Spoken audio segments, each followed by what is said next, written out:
ko bilang inyong chair sa Committee on Health sa Senado, nakikiusap ako na palaging sundin natin ang mga protocols dahil ito ang makakasalba sa buhay ninyo at ng inyong mga mahal sa buhay. Merong mga bagong variant tulad ng Delta variant, 4 times more contagious po ito at mas nakakahawa. Paliwanag ni Go, ang ilang beses na pagbalik sa ECQ at muling pagluluwag ay nangangahulugan lang na pabago-bago ang galaw ng virus. Subalit, mahigpit niyang paalala na hindi dapat nagbabago sa tungkulin bilang responsableng mamamayan at ang pagtitiwala at malasakit sa kapwa sa pamamagitan ng pagpapabakuna. Mahigit 45 million doses na po ng bakuna ang dumating sa ating bansa at para naman po sa mga kwalipikado sa pagbabakuna na nag-aalangan pa, magpabakuna na po kayo pag oras na ng schedule ninyo sa inyong mga lugar. Libre naman po ito. Muli niyang hinikayat ang lahat na magbayanihan at magmalasakit sa kapwa para malampasan ang pandemya bilang isang nagkakaisang bansa.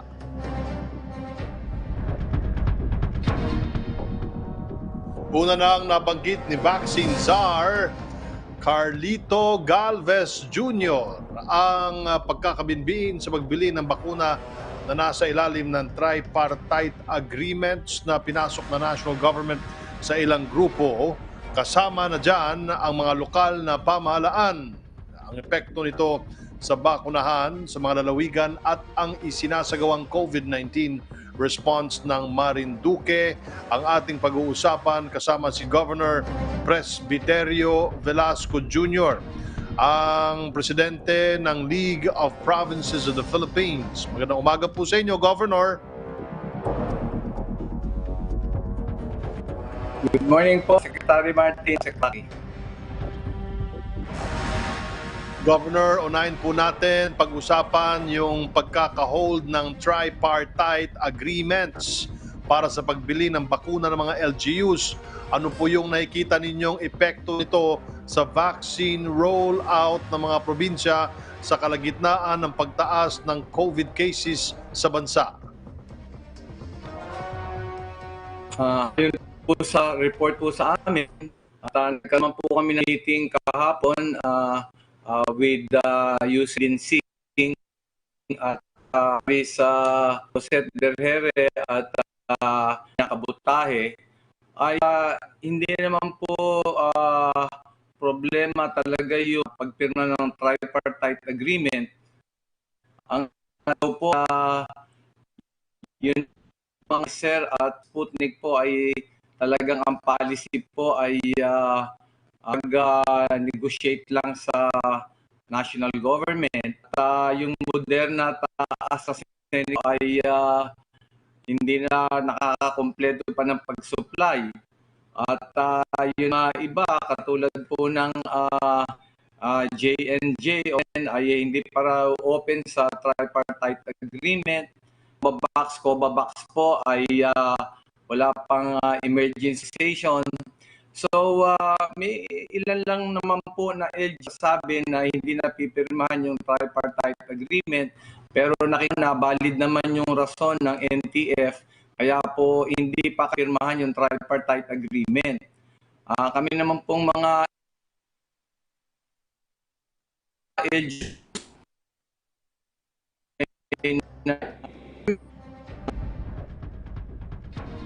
Okay, merong problema ang ating communication line with Governor Velasco and we'll try to get him back later on. Samantala, mga economic frontliners naman sa ilang bayan ng Siquijor ang sinadya ng outreach team ni Senador Bongo ang mga ahensya ng pamahalaan na mahagi rin ang hiwalay na tulong pinansal, pangkabuhayan at scholarship para sa ating mga kababayan. Narito ang report. Sa dalawang anak, humuhugot ng lakas at inspirasyon si Lovelyn ng Siquijor para ipagpatuloy ang pagpupursige kahit hirap kumita ang maliit niyang tindahan dahil sa limitadong galaw ngayong may pandemya. Sa ganitong pandemya po ngayon, ang ginagawa ko lang ay gawing inspirasyon ng aking dalawang anak, magpatuloy at hindi mag-give up. Sa 3 araw na serye ng distribusyon ng ayuda mula sa tangkapan ni Senador Christopher Bongo at ilang ahensya ng pamahalaan, kabilang si Lovelyn sa nabigyan ng tulong. Senator Bongo, maraming salamat. Malaking tulong na po lalo na sa aming mga sari-sari store na naapektuhan ng sobra ngayong panahon ng pandemya. Aabot sa 6,000 mga economic frontliners sa mga bayan ng Siquijor, Larena, Maria, Lazi, Enrique Villanueva at San Juan sa lalawigan ng Siquijor ang nabigyan ng tulong. Mensahe ng senador sa kanila, sana hindi na maulit ang malungkot na Pasko noong nakarang taon dahil may bakuna na ngayon kontra COVID-19. Ang bakuna ang susi o solusyon para hinay-hinay na makabalik sa atong normal na panginabuhi. Unta malipayon ang atong Pasko karong tuiga. O na hangyo min Presidente Duterte sa inyo, salig mo sa bakuna. Ayaw mo kahadlok sa bakuna. Mahigit 29 na milyong doses na ng bakuna ang naituro kung saan higit 16 million ang mayroon ng unang dose habang mahigit sa 12 million ang fully vaccinated na para maibsan kahit papano ang paghihirap ng mga maliliit na negosyante at ordinaryong manggagawa sa Siquijor. Namahagi ang outreach team ni Senador Go ng mga pagkain, mask, face shield at vitamins kasama ang ilang bike, sapatos at computer tablets para sa ilang nangangailangan. Bukod sa tulong ni Go, ang DSWD ay namigay ng pinansyal na tulong. Suporta naman sa pangkabuhayan ng dala ng DTI, habang scholarship sa mga kwalipikadong benepisyaryo ang hatid ng TESDA. Kaya si Lola Anastasia nagpaplano na kung saan gagamitin ang natanggap na pera. Pasalamat ako na mayroong tulong si Senator Bongo at ito'y magamit ko kung makaano ako ng biik, kasi mahal niya naman ang biik, ito siguro manok na lang, pagkain ng mga hayop. Magamit ko rin po ito sa konting magluto-luto ng ng mga saging, banana Q. Ngayon, minsan ginagawa ko. Kayo po nagbibigay lakas sa amin na makapagserbisyo pa po upang malampasan natin itong krisis na ating kinakaharap. Kailangan lang nating magtulungan, magbayanihan at magmalasakit po sa ating kapwa Pilipino.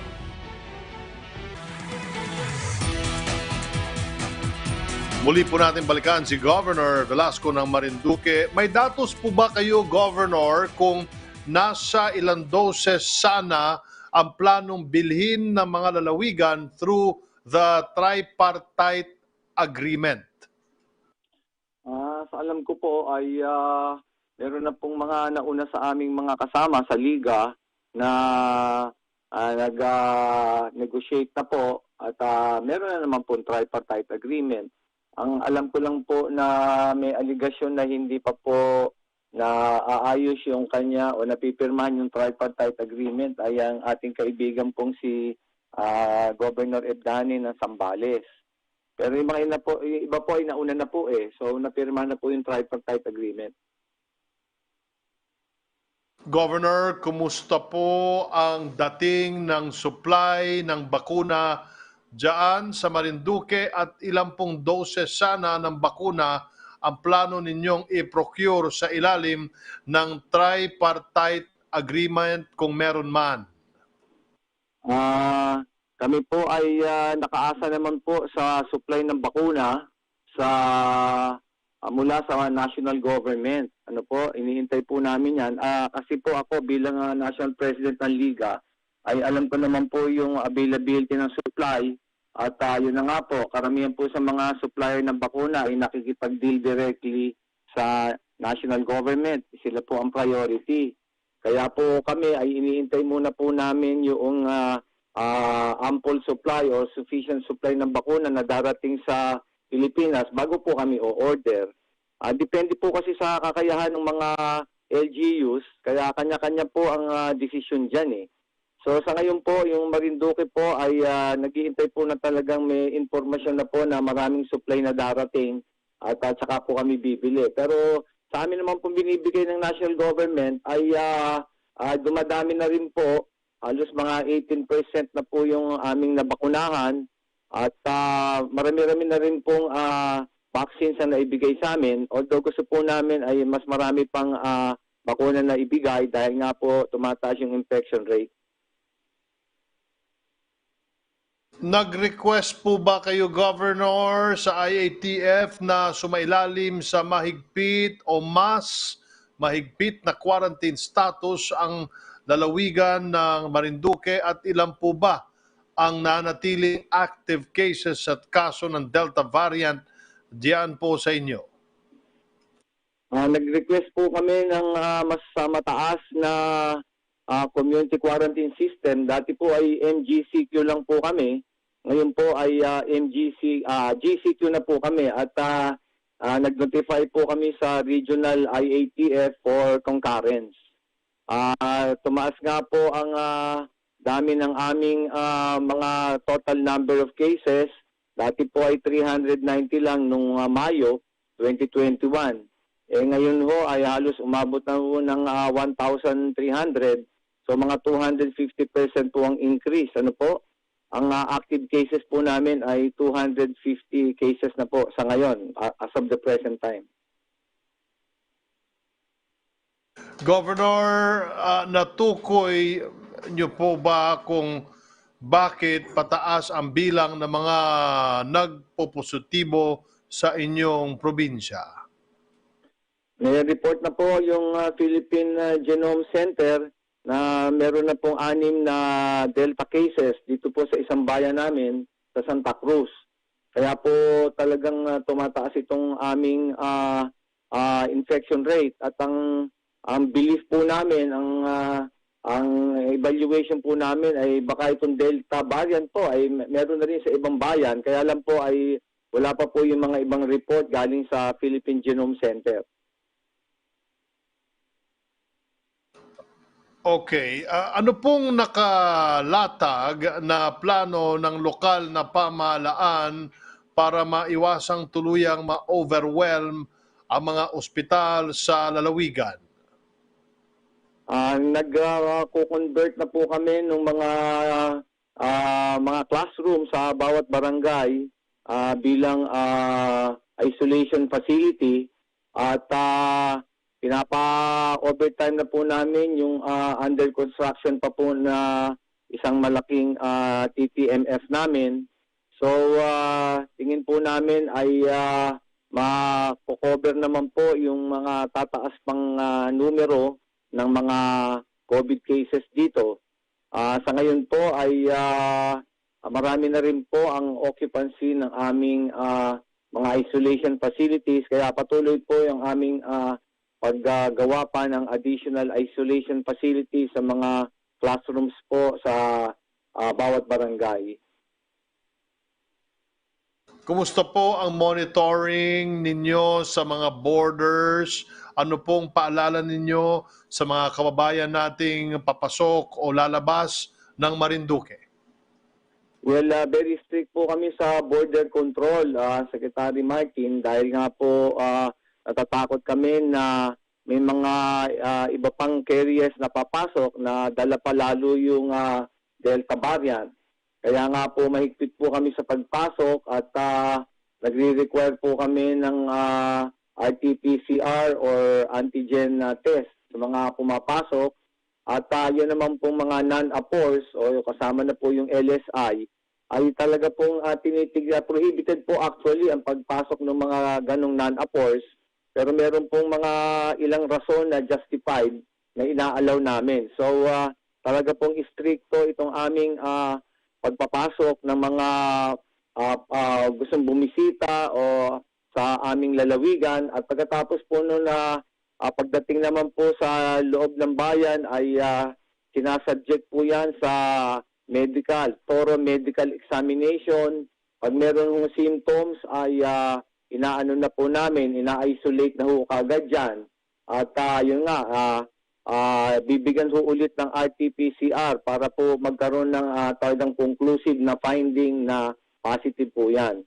So talaga po kami nag-isolate na ngayon at halos hanggat maaari po ay walang home quarantine. Pinapatanong ni Tuesday New ng DZBB kung ilan ang pasyenteng tinamaan ng Delta variant at kung meron man ay ano ang kalagayan nila ngayon.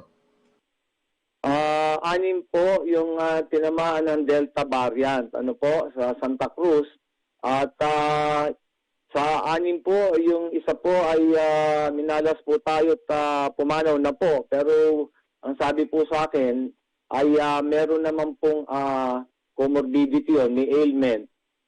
So ganun po nangyari. Meron pong isang pumanaw dun sa 6 na Delta variant case. Opo. Maraming salamat po sa inyong panahon, Marinduque Governor Presbiterio Velasco Jr. Mabuhay po kayo at mag-ingat po kayo, sir. Maraming salamat po. Keep safe also to all of you. Maraming salamat po.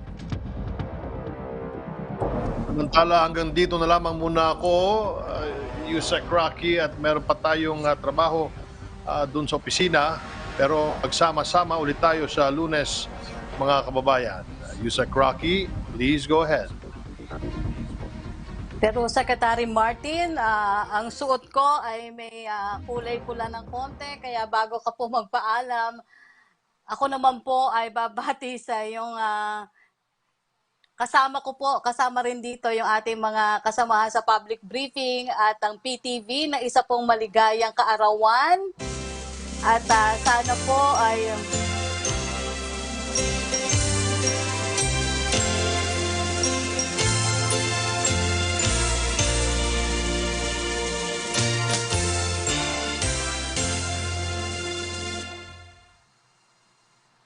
at sana, Secretary Salamat, Martin, Rocky. yung pong lahat ng inyong naisin, nasa puso, nasa isip ninyo, ay mabigyan po ng katuparan. At syempre, good health at sa inyo at sa inyong buong pamilya. Happy birthday po. Thank you so much, Yusek Rocky, at binabatik ng mga nagbe-birthday ngayong mga panahon na to. Si Congressman Agaw Bong Plaza, happy birthday din sa August 21. At syempre, panalangin ko para sa mga kababayan nating dumadaan sa anumang unos ng buhay.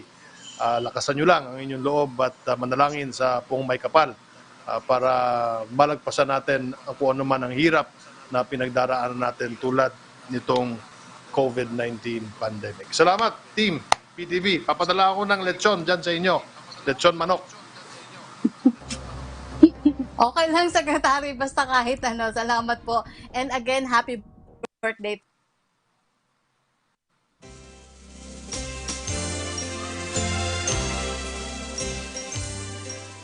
Samantala, kung nakalimutan ko itanong yung edad ni Secretary Martin. Kung may korupsyon o katiwaliang mapapatunayan sa sinumang nasa pamahalaan, ay dapat itong managot dahil hindi papayagan nila Pangulong Duterte at maging ni Bongo ang anumang forma ng katiwalian. Narito po ang report. Tiniyak ni Senator Christopher Bongo na pagdating sa issue ng katiwalian sa pamahalaan ay wala silang kukonsintihin ni Pangulong Rodrigo Duterte. Sa kabila ng mga nagsisilabasang issue hinggil sa paggamit sa pondo ng taong bayan, let me reiterate that my position against graft and corruption has been firm and consistent since day one. President Duterte and I will never tolerate any form of it. Kahit sino ka man, kahit saan ka man ang galing, kahit tumulong ka pa noong eleksyon kay Pangulong Duterte, basta may korupsyon o anomalyang mapatunayan ay dapat kang managot. Bawat piso mula sa pamahalaan ay mahalaga ayon pa sa senador, kaya walang lugar sa kanila ni Pangulong Duterte ang anumang klase ng katiwalian sa gobyerno. Tuloy-tuloy lang at hindi po titigil ang kampanya namin ni Pangulong Duterte laban sa korupsyon. Kahit sino ka pa, walang lugar sa administrasyon ang mga korap na opisyales na nananamantala sa mga mahihirap na Pilipino. Lalo na sa panahon ngayon na kung saan ang bawat piso ay napaka-importante. Anya, sa mga isyu ng katiwalian na naglalabasan sa ngayon lalo pa at papalapit na ang May 2022 national elections, ang taong bayan na ang huhusga kung ano ang totoo at ang haka-haka lang. Para kay Go, taong bayan na ang dapat humusga. Samantala, suportado rin ni Go ang mga isinasagawang investigasyon kung paano ginagamit ang pera ng taong bayan, lalo na sa pagtugon sa mga krisis na hatid ng pandemya. As a legislator and member of the Senate Blue Ribbon Committee, I support the efforts to probe how public funds were spent in our country's COVID-19 response. Base sa mga napag-usapan sa nakaraang hearing sa Senado, talagang kailangang busisiin pa ang mga naging COA initial findings upang lumabas ang katotohanan. Kung mapatunayang may nasayang, nawala o nanakaw na pondo ng bayan, dapat kasuhan agad at ikulong. Pakiusap ng senador sa mga gumagamit ng pondo ng bayan, ipaliwanag sa paraang mauunawaan ng publiko kung saan talaga ginamit ang pera para malinawan na ang mga issue. Dapat magpaliwanag kayo ng maayos, kumpleto at madaling maintindihan ng tao. Kapag naklaro na lahat ng mga issue na ito, mas matututukan natin ang tunay na kalaban, ang COVID-19 at ang hirap at gutom na kasama nito. Ayon pa sa mambabatas, may ilang may masamang hangarin na ginagamit ang kanyang pangalan pero hindi magtatagumpay ang mga ito. Binigyang diin din niya na layunin ng Duterte administration na magkaroon ng isang malinis na gobyerno. Bagamat sobrang hirap sugpuin ng korupsyon totally, hindi kami papayag ni Pangulong Duterte na sirain ito ng ilang may masamang hangarin. Gusto kong malaman ninyo na ako po ay isang senador na noon pang 2019. Marami na po akong nakatrabaho sa gobyerno. Hindi porket nakasama kita sa trabaho noong 2016 ay aid ko na agad.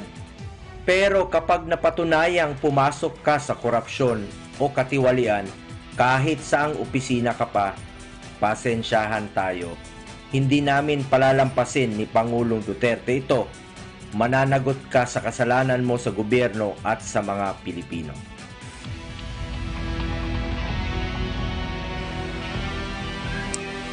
Mainit na usapin nga po ngayon ang ginawang paggastos ng Department of Health sa pandemic funds. Isa na rito ang di umano'y overpriced sa face mask at face shields. Kino-question ng mga mambabatas kung paano po napunta sa DBM ang obligasyong bumili ng mga PPE. Para sagutin po ang issue, makakasama po natin ngayong umaga si DBM Undersecretary Lloyd Fernao. Good morning po, sir.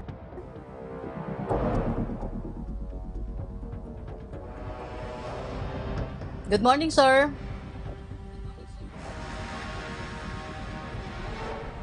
Can you hear me?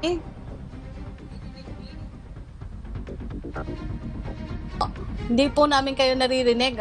Nakamute po yata kayo, sir. Sir Lloyd. Okay. Okay. Ayusin lang natin ang ating linya ng komunikasyon. Samantala, maliban po sa 3 milyong doses ng COVID-19 vaccines mula sa Sinovac, panibagong supply din sa AstraZeneca dumating sa... Ito po ay higit 580,000 doses na binili ng pribadong sektor.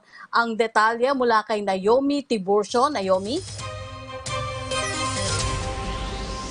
Yes, Music Rocky, dumating na kaninang umaga dito sa NAIA Terminal 1 ang flight na CI-701 ng China Airlines. Dala ang 582,500 doses ng COVID-19 vaccine ng AstraZeneca. Binubuo nito ang bulto ng mga bakunang binili ng pribadong sektor at LGU sa ilalim ng Dose of Hope program. 9:20 ng umaga, lumapag ang eroplano sa paliparan. Nasinalubong ni Vaccine Czar Secretary Carlito Galvez Jr., MMDA Chair Benhur Abalos, AstraZeneca Country President Lotis Ramin at Dose of Hope Project Lead Josephine Romero at iba pang opisyal ng DOH. 80% ng mga bakuna ay binili ng mga LGU at 20% naman ang ilalaan sa mga MSME. Nagpapasalamat tayo sa ating mga private sector at sa negosyo and also the LGUs who ordered this vaccine. This is 582,000, more or less 550 people will be saved by this vaccine. Napakalaking bagay nito, no, because these are all LGU procured and of course privately procured, no, aside from the national. So ang ano nito is, since in order to ng mga LGU It will now depend on sa dami na order nila kung paano ibibigay sa kanila ito. But it will really help a lot in our vaccination program right now. Lahat kasi halos ng LGU sa Pilipinas umorder eh. So I just presume it will be given proportionately. We're very happy because this is like 80% po sa LGU ang dumating ngayon. And then the 20%, halos MSME po yung pupuntahan. So lahat po mako-cover. Yusek, nagkaroon din tayo ng pagkakataon upang tanungin si Vaccine Czar Secretary Galvez at MMDA Chair Abalos tungkol sa desisyon ng IATF na ipatupad ang Modified Enhanced Community Quarantine with heightened restrictions sa Metro Manila, Laguna at Bataan hanggang sa katapusan ng buwan. Binigyan diin ng mga opisyal na ito ay naging desisyon ng pamahalaan upang payagan ang mga manggagawa na makabalik sa trabaho habang mahigpit pa rin pinapatupad ang health protocols. Kabilang sa ipagbabawal sa ilalim ng MECQ ay ang religious gatherings at indoor at alfresco dining services. Napagkakasundo namin na this MECQ is a different thing. It is more stringent at saka talaga nakita natin na talagang we will impose yung minimum health standard. I'm very confident that we can control yung further increase exponentially ng mga cases. Ginawa ng IATF, gumawa tayo ng solusyon na maganda para sa lahat. Ano ito? MECQ. Ang ibig sabihin ng MECQ, pwede kang lumabas except sa certain industries. Ito'y 10 araw lang naman, no? Kaya minabuti namin na indoor at outdoor bawal. Number 2, yung mga personal na services, ano yun? Mga barbero, mga manicurista, kasi masyadong close contact hindi mo masabi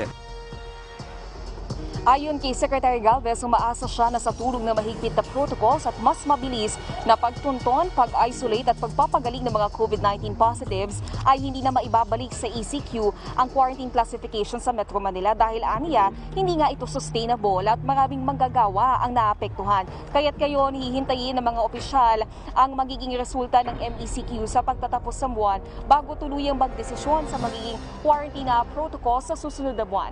Ito muna ang pinakahuling balita. Balik sa iyo, Yusek Rocky. Maraming salamat sa iyo, Naomi Tiburcio. Samantala, balikan na po natin si Sir Lau. Sir, good morning po. Good morning, ma'am. Good morning po. Opo.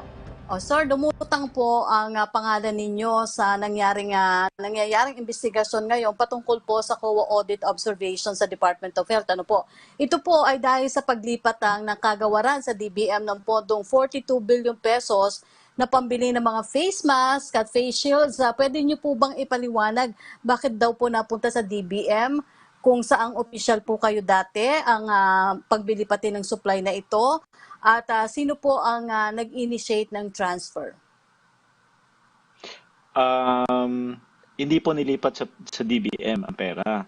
The money was sourced out from DBM and transferred to DOH. However, DOH transferred it PSDBM, the Procurement Service of the Department of Budget Management.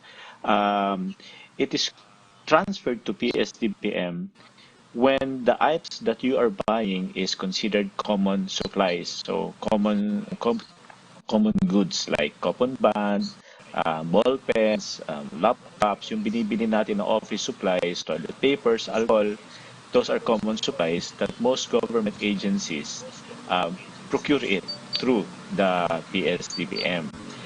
During the time of pandemic, it is not only DOH that was in need of buying the face masks, the face shields, the alcohol, the things that we need for protection against COVID. So it was classified by the GPPB, Government Procurement Policy Board, as common supplies. So when it was considered as a common use or common supplies, common goods item, PSDBM already has the authority to buy these items together with DOH, together with PITC, together with DSWD, together with the LGUs. So all agencies now may procure such item under common goods supply. So nung classified siya, to ease the burden and to allow more access and more avenues of procuring the said items, kasi ang dami, almost everybody is in need of buying such items, and there is such lack of supply, and through by reason of the existing laws on how we procure, medyo mabagal siya, we have to open up the avenues. So DOH needed help, and they passed on some of the budgets to PSDBM to procure the said items. So ganun po. When it is classified as common use, it can be passed on to PSDBM po, because that's our forte. Thank you. Sir Lloyd, yun daw pong paggamit ba ng Department of Health sa procurement service ng DBM ay may legal basis? Ito po ba ay nangyari na dati pa? Yes, yes. PSDBM it's a specialized agency of the government. Its main purpose is to procure. It specializes under the said concept because most agencies do not have a regular procurement process. They don't really procure items as part of their regular performance of their function. Like DOH, their main function is to provide health and services, like DSWD, provide social services, DOTR, they provide transportation services. But in the course of providing these services, they need to provide supplies.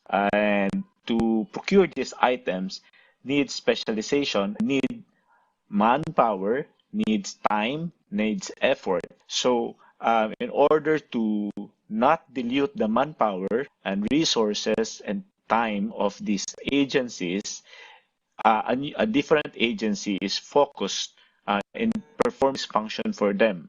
So yun yung PSDBM. So yung bibili ka ng coupon band, let's say 10 coupon band every month. So you don't have to bid every month for the band kasi under the procurement law, medyo may bidding process, medyo mahaba yan, and it will take at least 5 persons to conduct the bidding process, publication, medyo mahaba talaga yan. So imagine if all agencies, instead of focusing on their primary purpose, also be bothered with these things, medyo masasayang yung oras, di ba? So they pass it to an agency whose only job is to procure, and that is the procurement service.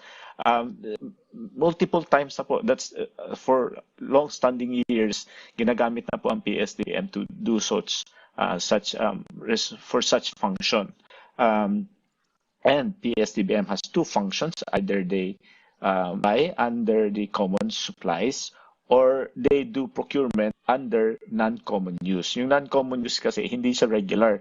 Like magbibili kang train, so you have to pass through PSDBM if you want to, kasi medyo hindi nyo forte, kailangan nyo pa mag-training, kailangan nyo pa mag-set up ng team.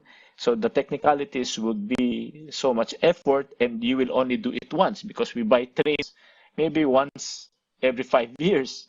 Diba? They would rather pass it to an agency who's more efficient in doing that time and again. So during pandemic, medyo na-overwhelmed ang DOH kasi all their personals most of them are doctors running hospitals, going around community facilities, building up quarantine facilities, managing yung RT-PCR, building up COVID testing laboratories. And if you task them more to buy more items, medyo confusing na yan. So they would rather have it removed from their shoulder and pass it on to other agencies, which is in this instance PSDBM. Opo. Sir Lloyd, regarding po dun sa sinabi niyong presyo ng mask at face shields na sinasabing overpriced, ano po ang reaction niyo dito, at sino po ba daw yung naghahanap ng supplies na ito, at kanino po ito binili? Okay. First thing, of course, if you consider that 27 pesos during that time, this time, that's very expensive. Even I would not buy that, diba? Face shield during this time is 120. That would be very expensive. But during that time, when kasagsagan ng pandemya, everybody was scampering. We were all scampering. What we did was we contacted, when DOH sent the document to us, the agency purchase request together with the funds transfer, we started our bidding process. Now, DOH has a pool of a list of their suppliers, and DTI has pool of list of business establishments, and we were sending all requests to everybody. O sige, magpadala kayo no, if you can supply. The problem is, in the Philippines, there is a very limited number of pool who are producing these items. So mahirap. And yung iba din, most of the suppliers are actually import distributors. So they import and they distribute in the Philippines. The problem is they cannot also supply kasi nga during that time, no plane and no vessels were flying. No plane were flying and no vessels were going through the ocean. So how can we transport? So very hard yung mga suppliers. That's why we contacted even the FA, our consulates, our embassies abroad to us to find suppliers. And during that time, pahanap talaga tayo through the bids and awards committee. Sila po ang naghahanap doon through market study, kahit sa Facebook. So ay naghahanap tayo ng mga suppliers and we make invites. And very few people responded kasi nga the volume is too high. And it's very hard to supply. And yung mga requirements din ng government, mahirapan din sila. Kaya you have to have registrations in the government, which is very hard to comply. And given the time given the scenario during that time, very hard for people to travel, to submit documents.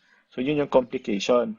But there were several bidders who made some price offers. The problem is, it's very high. It's very expensive. Actually, when you look at it, pag sinabi mo, mahal yan 27, yes, mahal yan. But during that time, that was one of the cheapest. Because face mask during the time was sold at around 30 to 40 pesos. Even DTI increased their suggested retail price, which is at 28 pesos during that time. But people were selling it at 30, 32 to 40 pesos. Ang face shield during that time, it was the first time that people knew about face shield. It was my first time to know about face shield. It was being sold at 250, 300, 400, diba? Ang mahal. So when we bidded it, most of the bidders bidded it at around 400 and 300. But there's one company who bidded it at 120 pesos. So that's actually the cheapest during the time. But now, when you go out of your house, pumunta ka ng bangko, mag-deposit ka, wala kang face shield, di ka makakapasok. Pero yung guard doon nagbebenta ng face shield at 25 at 30 pesos, di ba? Pag dumaan ka sa sari-sari store, may benta dyan, 30 pesos. When you go to 7-Eleven, may face shield din dyan. Kahit saan ka pumunta, may face shield. And because of the increase of supply, the prices would drop. So, but you can also see, pag tumataas naman yung ang tawag doon, the cases, the prices of these items would increase, but not exponentially high. If you can see, for people to understand the scenario, last year, isa lang po ang bumagsak na presyo. That's gasoline, which is unusual because nobody was driving their vehicles. No industry was running. So prices of crude oil dropped, and so does gasoline and diesel. But everything else that was on high demand increased their prices. So we as buyers is limited in buying kung ano yung offered. And that was the lowest offer during that time at good volume. Yun po, it's all documented naman. May procurement process tayo na sinusunod. Yun po. Pero Sir Lloyd, kino-question ng COA at ng mga mambabatas kung bakit wala man lang daw pong MOA ang nasabing paglipat ng pondo. Wala daw po kasing naging accountability sa pondong inilipat. Ano pong masasabi nyo dito? No, there is pure accountability with or without MOA. That's public funds. And public funds will always be audited. COA did not question it. COA inquired on it because that is part of the exit conference. Kasi medyo yung report, I apologize for this, but whatever information that's going out is not complete. Hindi siya complete. Diba? So nagtatanong sila, bakit walang memorandum of agreement? There will be a requirement of memorandum of agreement if the item that a certain agency would request PSDBM to procure is considered a non-common use. If it is considered a common use, then the agency requesting PSDBM to procure does not need a memorandum of agreement. Yung memorandum of agreement is like this, like the OTR. Gusto namin bumili ng train. That's not common supplies because no other agency would buy a train in the regular course of their business. So they need to have a memorandum of agreement, my terms of agreement, my mode of payment, because PSDBM will always charge fees. Income is the one that is paying for our employees. It is semi-independent, so whatever income we have, that's what we pay our employees. So ang pag non-common supply, kailangan ng memorandum of agreement. But if it's a common supply, hindi po kailangan ng memorandum of agreement. Ang ginagawa nila, nagde-deposit sila ng pera para anytime that they would want to withdraw items from us, technically, or buy items from us, we can outright deliver because the money is already available. Kasi may problema din tayo dyan. Pag hindi po ganyan ang setup, nagkakaroon din kami ng audit observation memorandum from COA and sometimes NDA. Ang tawag ng NDA is, I forgot, pag wala silang pera na deposit tapos nag-o-order sila by urgency and sometimes hindi nakikita doon sa system, nakaka-deliver ang PSDBM, the problem there is, nag-deliver kami ng pera sa inyo, hindi kayo nagbayad, mapapahamak ang ahensya ng PSDBM. So that is the scenario there. Now, why there is no memorandum of agreement for these items? It is because those items that they bought are considered common use supplies. It has been reclassified as common use supplies because it's not only DOH that is in demand, is in need of those items, but all agencies already. Di ba kahit yung PTV 11, kailangan nyo ng alcohol, sa amin kayo bumibili. Kailangan nyo ng face mask, sa amin din kayo bumibili. Kailangan nyo ng coupon band, sa amin kayo bumibili. All agencies who need these items, they procure it to us. So with that, DOH is not the only agencies who were asking us to buy this face mask, face shield, but a lot of agencies. But the bulk of it is Department of Health. So since it's common supplies, it does not need any memorandum of agreement. It's a point of inquiry, formal inquiry by DOH, so we can by COA, so we can answer in writing formally. So it will be recorded as part of the audit process. Yun po ang purpose nun sa exit conference. Tinatanong din nila, bakit 27 yung benta namin sa internet, medyo mahal in our website. And we explained, yes, 27 ang benta namin because that's our old stock. Hindi ho 27 ang bili namin sa lahat. Meron nga binili kami na 2 pesos, 1.75, 1 peso and 75 cents na face mask, mga ganun na presyo, as time goes by. But yung mga old stock namin, hindi namin nabebenta because as we bid, we get cheaper, we dispose the cheaper ones first. Kasi of course, why would you buy the more expensive one? But it doesn't mean na ang bilhin namin dun mahal that we bought it now. No, we buy it according to the market situation during time. And sometimes, you cannot dispose it all. Pag chinek nyo, hindi naman binili namin lahat ng 40 billion at 27 pesos. No. Gradual yan as time is needed. Per 2 months we buy kasi baka we were expecting during that time baka mawala ang pandemic after 3 months. So we have to buy what is good for 3 months. Succeedingly, we continue to buy and we ship some of these items to different regions. PSDBM has, I think, 13 offsite offices from region 1 to 13. We have LGU depots. Nagpapad kami ng supply. So different localities and regions outside of Manila can also get these items. However, ito yung problem namin during the time. The suppliers would ship the items to, let's say, Cagayan de Oro, Misamis Oriental, or those city or regions. Libre yun kasi the supplier will have to shoulder the freight. Then we have stocks there. Pag gusto mong bumili doon sa area, bumili ka. Ang problema, nagkaubusan sa Metro Manila, sa outskirts hindi nagkaubusan. That's where most of our the slow-moving stocks na face shield and face na hindi nabebenta, nakatago doon. So if we have to send it to the central office just to sell it, it will be more expensive kasi we have to get shipping na naman, freight cost, which um, logically, financially, that's unused. That's um, um, what do you call that? Irregular for us to act on. So we decided na iwan na lang doon and make some changes to have it sold for discount. But in order to sell for discount, we have to get authorization from the Commission on Audit. Kailangan din yun to justify, di ba, everything, how everything goes. The reason for this is the market fluctuation, unusual market fluctuation. Everybody, if you just are willing to recall, everybody are willing to recall, magkano po bilhin niyo ng face mask during the time and ng face shield? Same po ang scenario sa amin. It's unfair to say na 120 bili ko ngayon. No, we bought it at that price when you were buying it at 150, at also 20 pesos, at 40 pesos. Sometimes we get lucky, buy it cheap. Sometimes we buy it fair. It depends on the situation. Kasi paunahan talaga yung bili during the time, di ba? Kasi pag hindi ka nakabili, people will bash you. Kasi bakit ba? Ano bang ginagawa mo? Ba't hindi ka nagtatrabaho? Tapos pag nakabili ka, sasabihin naman, oh, ba't yan ang binili mo? You know, that's the situation in reality. Thank you po.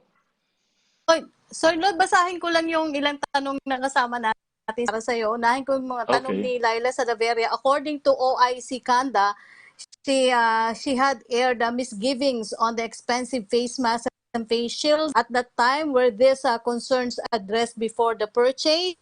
At ang kaya Tuesday nyo naman po, ibig ba daw sabihin, hindi lang DOH ang nagpabili sa inyo ng mga common goods but other agencies also, pero bang nasisingle out ang DOH?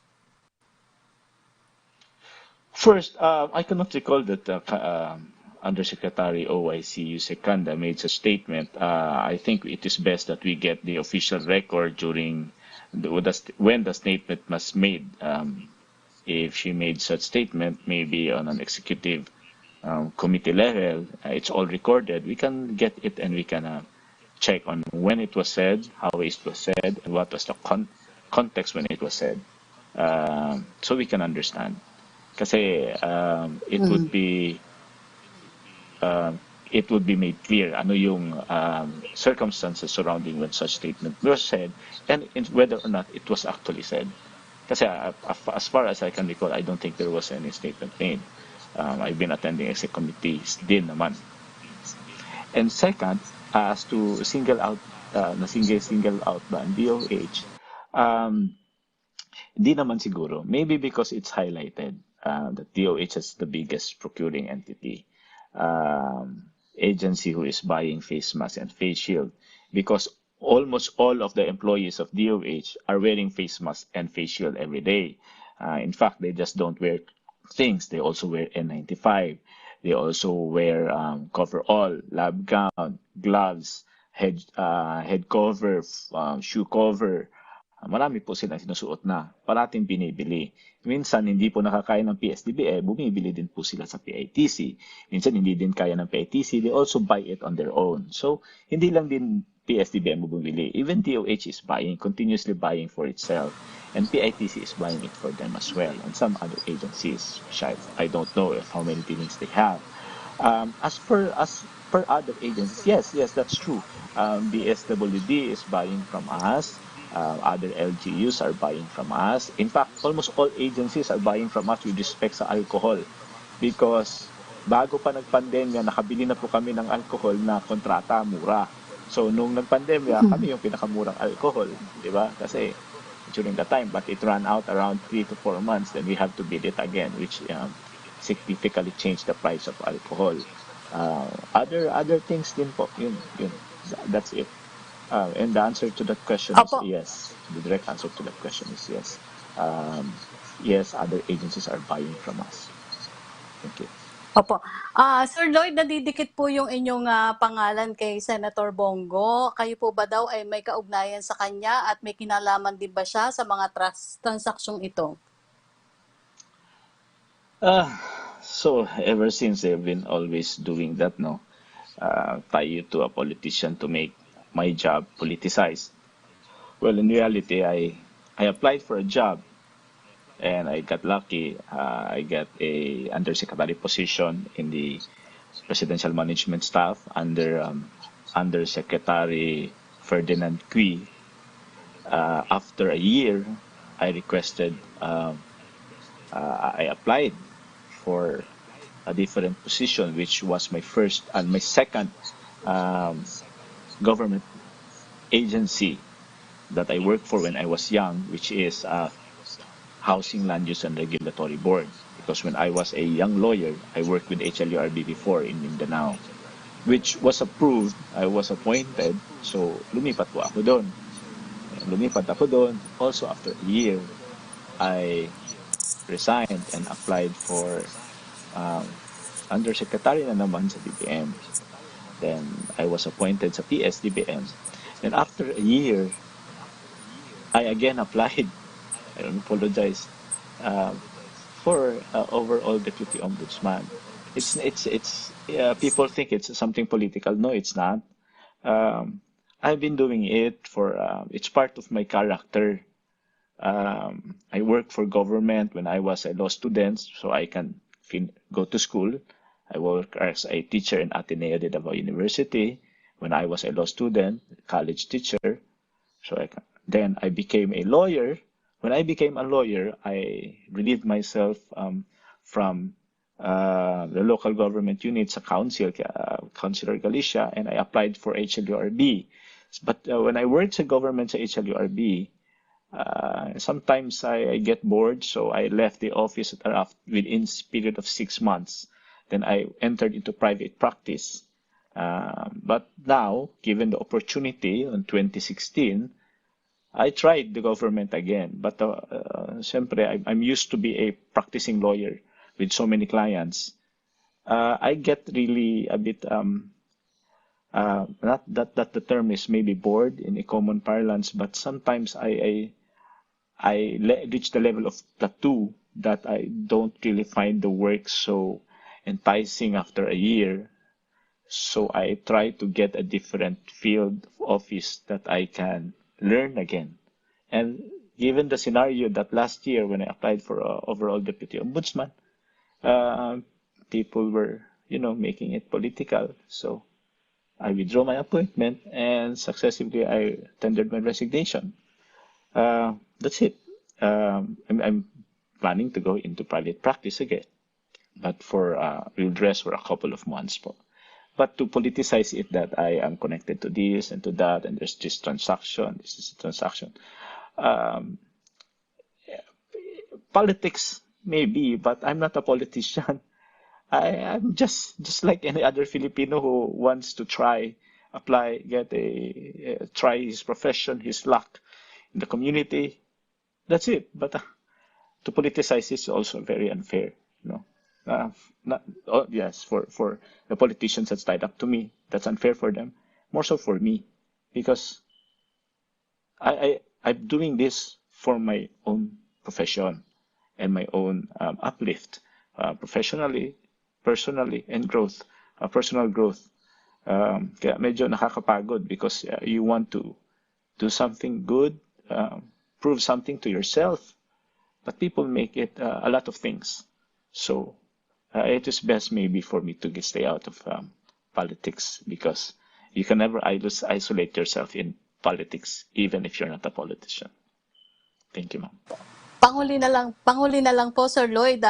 Tanong po ni Tuesday New ng DCWB at maging ni Laila Salaberria, pinatawag po ba kayo sa susunod na pagdinig ng Blue Ribbon Committee? At kung willing daw po ba kayong dumalo para magpaliwanag? Yes, several employees have contacted me through my personal number, employees from PSDBM, informing me that I am being sought after to shed light or discuss my participation in the procurement process that is being questioned. Of course, it is my responsibility, and I am willing to attend to shed light on the matter. I believe the objectivity of the Senate, the Blue Ribbon Committee, headed by Senator Gordon, that it is fair and just, and it is a proper and appropriate avenue for me to shed light on what actually transpired. So it is actually a good thing, di ba? Kasi people make assumptions without all the facts. It is best that all facts are laid, and the best one of the appropriate avenues is the Senate Blue Ribbon Committee, and I would attend definitely as long as my circumstances allow it. Thank you. Maraming salamat po sa inyong panahon at ang inyong paliwanag. Ginoong Lloyd Christopher Lau, stay safe po at salamat po sa Maraming inyong salamat panahon. po.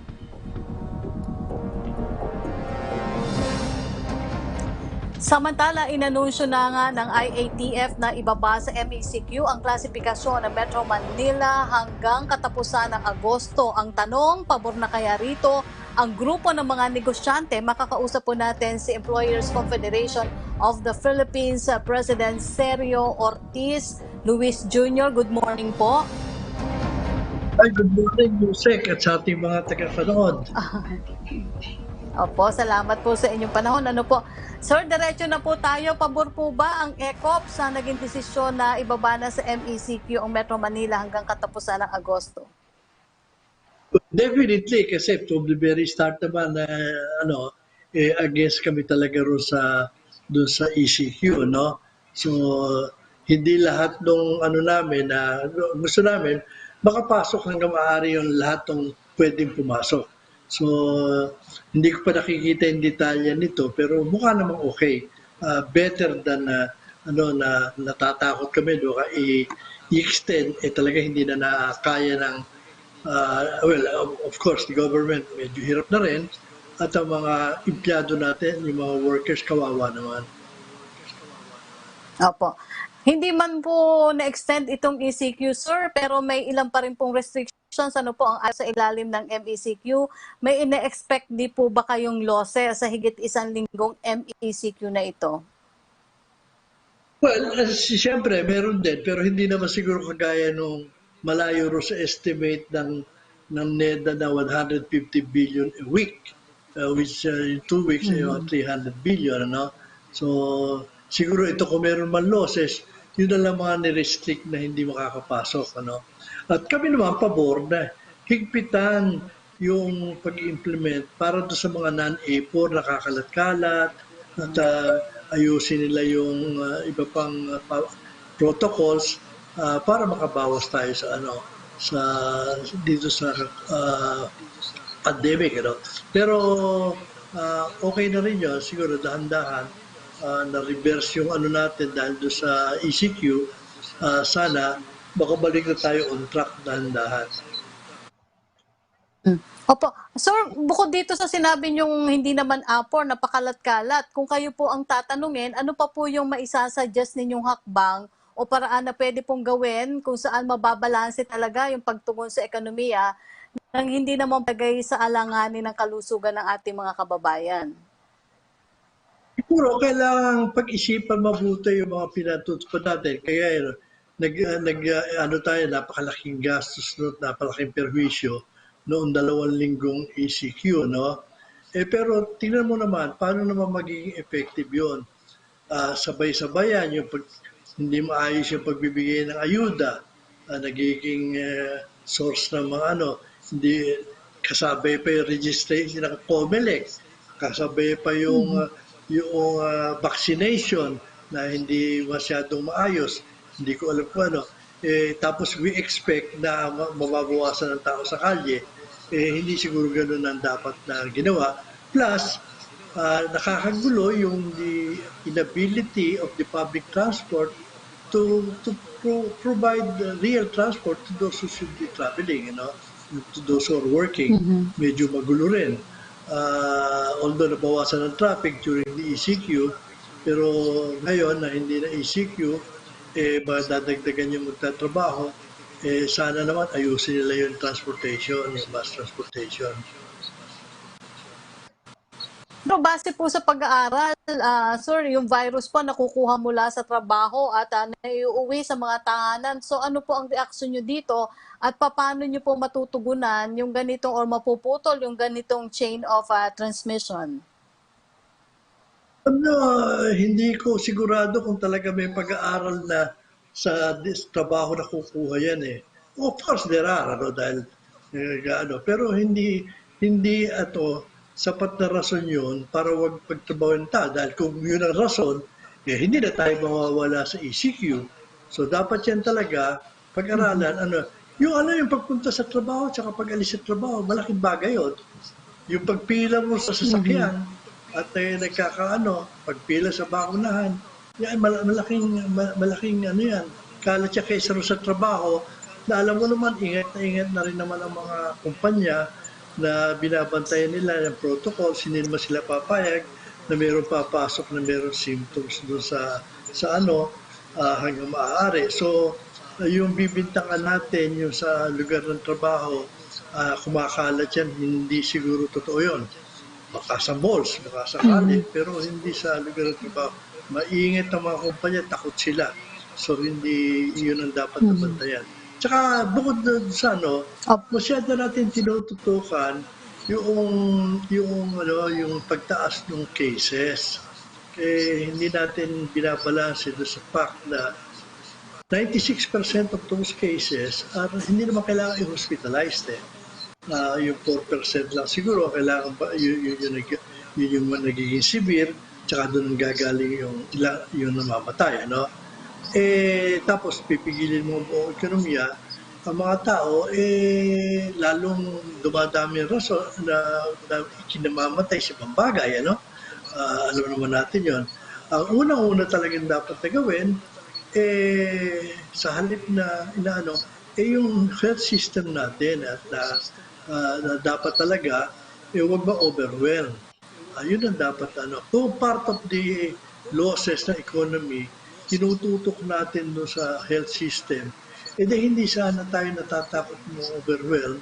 Marami naman dyan sa nandyan, hindi naman kailangan hospitalize. Sabi ko nga, 4% lang ang dapat natin tutukan, doon lang naman. Tumataas man, hindi naman ganong alarming dahil kung hindi naman, hindi na tayo makakaalis sa we have to remember, sa taon at kalahati na tayo nagla-lockdown, masunurin naman ng mga tao, pero at the end of the day, hindi na rin mapigilan dahil sa tagal na ng ganyang parusa. You have to remember, sa buong mundo, tayo lang yung pinakamahaba, 1.5 years. At tayo rin lang yung gagamit ng face shield, sumusunod ng tao. So, doon maintindihan kung bakit ang mga tao kuminsan di na naniniwala ro sa mga warnings natin. Opo. Sir, itong tungkol naman po sa bakuna, ano po yung naging reaksyon ng ilang private sectors kaugnay sa pag-hold ng pamahalaan sa pagbili po ng bakuna ng private sector sa ilalim po ng tripartite agreement? Well, alam naman natin na ang pangako ng gobyerno, lahat ng babakunahan, sagot ng gobyerno, tama naman yun, unfortunately, alam na may limitasyon ng gobyerno nung nag-umpisa tayo, hindi naman pwede mag-down payment ang gobyerno, hindi pwede mag-advance payment, tsaka yung presyo, siyempre tinitingnan nila mabuti.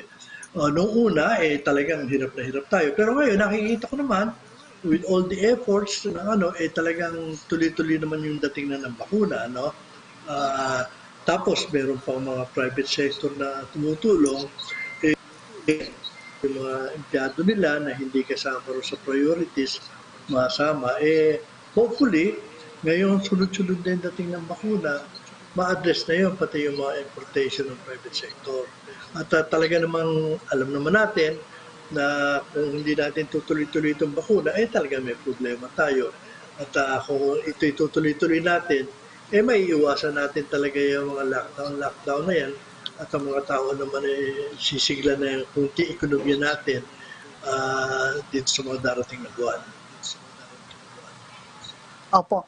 Sir, kami po ay nagpapasalamat sa inyong panahon. ECO President Sergio Ortiz Luis Jr. Mabuhay po kayo, sir.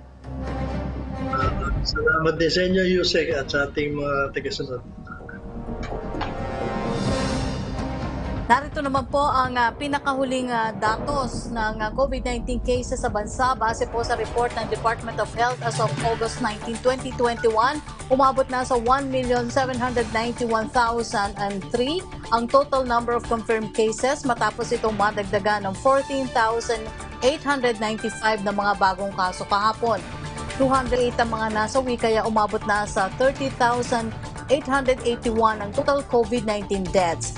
Ang mga kababayan naman natin gumaling sa sakit ay umakyat na sa 1,648,402 matapos itong madagdagan ng 8,248 new recoveries.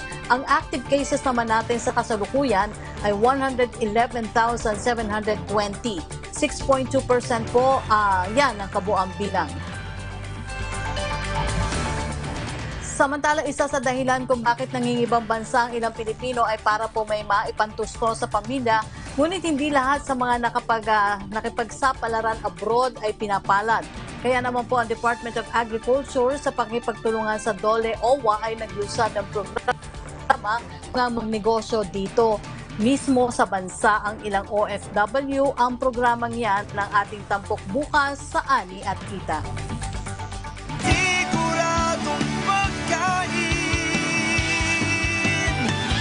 Sa buong bansa.